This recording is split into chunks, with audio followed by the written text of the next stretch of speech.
So now we will move on to the third objective. Go ahead and take the quiz if you haven't already. And remember, it's just participation points.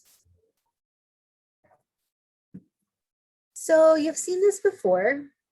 When we talk about the childhood poverty rate, remember, we already understand the pathophysiologic mechanisms by which socioeconomic disadvantage exposure in childhood relates to poor health outcomes in adulthood. So what we have to understand is that other countries don't have much different childhood poverty rates initially. So a lot of countries that have much better health outcomes than we do actually have relatively similar childhood poverty rates. The difference is that due to tax transfers, they redistribute wealth, which is like a horrible concept here, but that's what the rest of the world does to equalize things. And so on average, social transfers in high income countries reduce the child poverty rate by almost 40%. And so that is the difference. So, this is before the tax transfers and this is after. And you can see that ours, affects it very minimally. So there are several programs that are evidence-based that you can review, look at the evidence for, really pulling people out of poverty.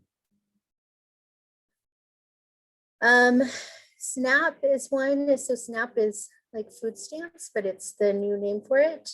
That lifts about 5 million people out of poverty annually. Tax credits, like the earned income tax credit for families, lifts about 5 million children out of poverty. Social Security has kept about 26 million individuals out of poverty. And these all are programs with a robust amount of evidence behind them. You just have to look. And depending on the administration, like who's in power, you might have to look a little harder. So again, SNAP, tax credits, Social Securities all lifted people out of poverty. And so, you might not, whenever you're talking about this and you're trying to advocate for change and, real evidence-based interventions, you have to consider your source or who you're talking to. And not everyone is going to care about health, right?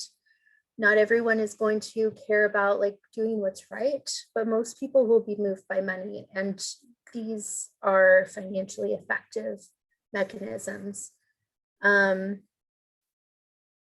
access to SNAP or food stamps during childhood increased high school graduation rates, improves economic self-sufficiency of women in adulthood, decreases heart disease, decreases obesity. So any conversation that we are having about the rising rates of obesity in the United States also needs to include SNAP, because we already know that this is a mechanism by which it could improve those rates. Peri-preschool program, if you have time, look this up because it's pretty amazing. It was a, early childhood education, a preschool program that was provided to higher risk, lower socioeconomic status, inner city, marginalized populations. And it turns out that this program had a 7 to 10% return per year over the lifetime of the child. That is a really good investment. There aren't many investments where you're going to get 10% of your money back every year over the lifetime of a child. And remember, preschool is like for 4-year-olds, so that's a pretty long lifetime. Other similar or other studies have shown like a 6 to 17 return for every dollar spent. And this reduced the gap between low and high income schools from 22 to 5 points. So remember the chart that showed that the gap was increasing between low income and high income in SAT scores, and then educational attainment and ability to, move beyond your parents' socioeconomic status and rank? Okay, well, this is an evidence-based way to reverse that trend, right? We already know this, we already have the data. So kids who enroll in high quality childcare programs are less likely to need special education services, which are expensive. They're less likely to be illiterate by the 6th grade, or they're more likely to be literate by the 6th grade, sorry. They're more likely to graduate high school. They're 4 times as likely to graduate college, which has a huge impact on health. They're more likely to be employed. They're more likely to have high skilled jobs and contribute more in taxes, 50% less likely to commit a crime. So oftentimes the hesitancy or the argument against these programs is that either one, these intelligence and outcomes are inherent and they're biologically determined, which we already know that has no validity in science. Or that they're, why spend money on something that's not going to give you a return on your investment? But, or why give poor people something for free? So those are usually the arguments that come up. So we already know the biological determinism isn't a thing. But you can also point to if you invest in childhood, if you invest in these high quality early educational programs, you actually create a situation where they don't need government assistance as much. They actually contribute more in taxes than they take. And that's great. That's a great way to break this cycle. So in the slide notes, there's a lot of other details about these programs, but these are great. Desegregation. Okay, so we talked about the issue of concentrated poverty, right? And how even people who are better off and more affluent, if they live in a concentrated poverty neighborhood, they're going to do worse, but also the opposite is true. And so housing vouchers that help poor families move to less poor neighborhoods before the children turn 13. They raise adult earnings of these children by 31%. It's huge. The taxes paid by their future incomes exceed the original rent subsidies. So this is a way that we get the money back, right? It improves health and it decreases teen pregnancy. So this is much different than the talk right now about creating affordable housing apartments, because if you concentrate that poverty, you just create a ghetto, right? And that is not necessary. We definitely need affordable housing, but we don't need an apartment with only affordable housing. We need affordable housing throughout the city in every single neighborhood. A more egalitarian form of that, because if you just concentrate the poverty, it's going to have negative health outcomes. But allowing, affordable housing in Brentwood and Beverly Hills or whatever, that's going to have profound impacts and it's going to be worth it. Other policies: paid sick leave, paid vacation, paid family leave. US is the only industrialized nation that doesn't require employers to provide any of those. 47% of US private sector workers must choose between staying home or losing a day's pay. Think of the implications of that on a COVID pandemic. If 47% of the US private sector workers have to choose between staying home or losing a day's pay, what does that mean during a global pandemic? That hurts everyone. That is an example of how inequality even hurts people at the top. Because even if you are able to stay home, you're going to have to stay home for longer because this pandemic is going to get out of hand because 47% of the population can't stay home. And then the protests about haircuts or opening businesses all of a sudden make sense. And so, what's often missed in these conversations is that people are they're talking about they're talking in code, they're talking about going back to work, whatever. But really the issue is that they don't have any support. And in a lot of the states where, you see a lot of those conversations happening, they don't even know that that support exists. So in pediatrics, I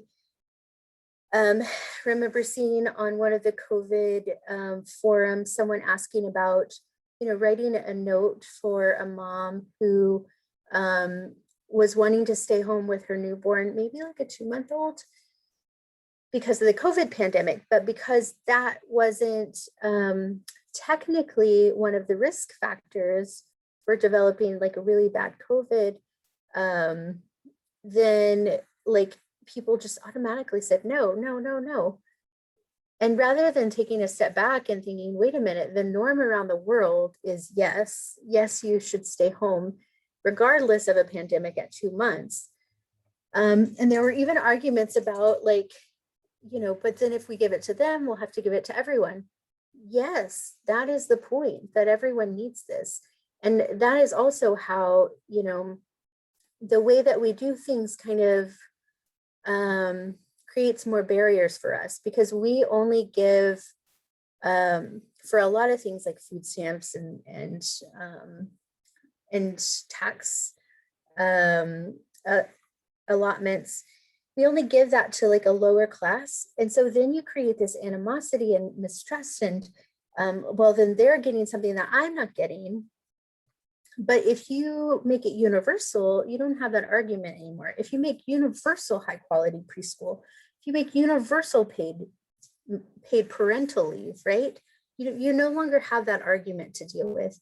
And so that's a very important point, although it does make it a little more expensive, right? But it works and it's evidence-based. Cash stipends, I think that there's a link to something, and then another slide will go over it, and then tax transfers, of course. Increasing minimum wage. Yeah. And then some people, bring in the argument, do we have enough? Yes, we have enough, there's enough. When we act from a point of like scarcity, we're only upholding the system. We're only like arguing for the system of oppression. Act and talk as if we have an abundance. And in reality, on a global scale, we have a massive abundance of resources. And so what this chart shows is that the bonuses for less than 200,000 people on Wall Street, just the bonuses, not even their income, just the bonuses, were large enough to have lifted all 3.2 million US fast food workers, or all home care aides, or all restaurant servers and bartenders up to $15 per hour. Just the bonuses. There's plenty of money. We have plenty of resources. How about how much we work? We actually work more hours annually than workers in every Western European nation except for Greece and Ireland. Partly because we have fewer paid vacations and holidays. 40% of US private sector workers have no paid leave.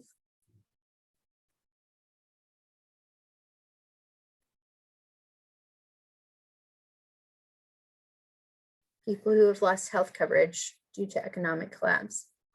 Notice nobody else's healthcare coverage is tied to their employment. So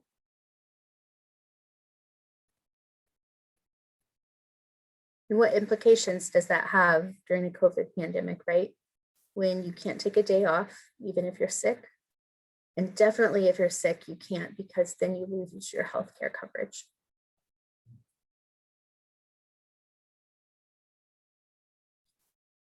So universal healthcare and retirement is a good policy. Universal basic income. So there have been,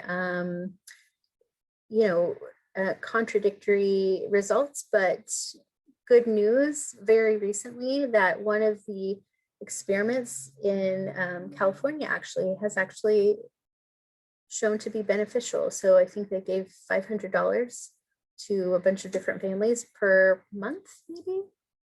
And it actually had profound effects. So please read the article if you have a chance. All right, and we'll stop there.